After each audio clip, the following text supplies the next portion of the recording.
Níl cymni gom cleisian smár an fyd a cead go dtí gur hanach go dtí nóscoil. Dólam was cachu cosciní ar banana. Sinné. Right, wear a condom. Sound, that's it.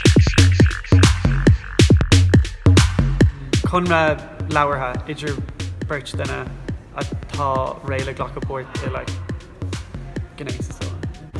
Stoch go ben was táchtach a Dave cead den ná bhfuil mathsán a gcónaí, bhfuil cumarsáán a gcónaí. An active, yes, in my opinion.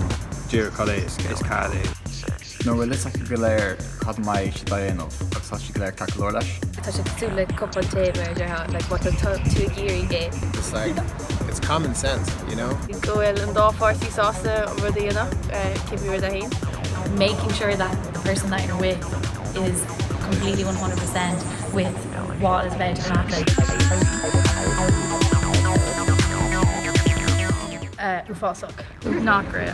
Not great. I think I got most of my sexual knowledge from the internet.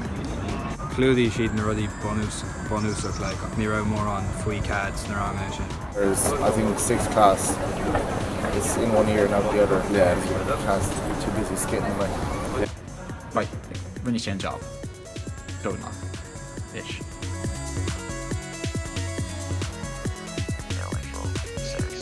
So am grá ach I think I gumráid le ma cuairdaní tá cholíní like no. Yeah, I think every girl I know has been made uncomfortable. Yeah. Yeah, I have, I think.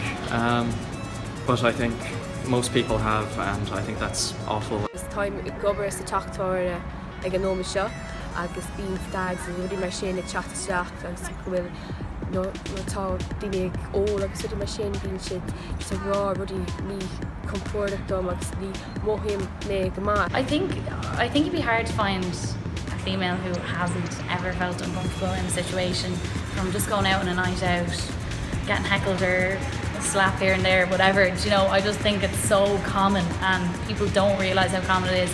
People don't talk about it. We need to start the conversation.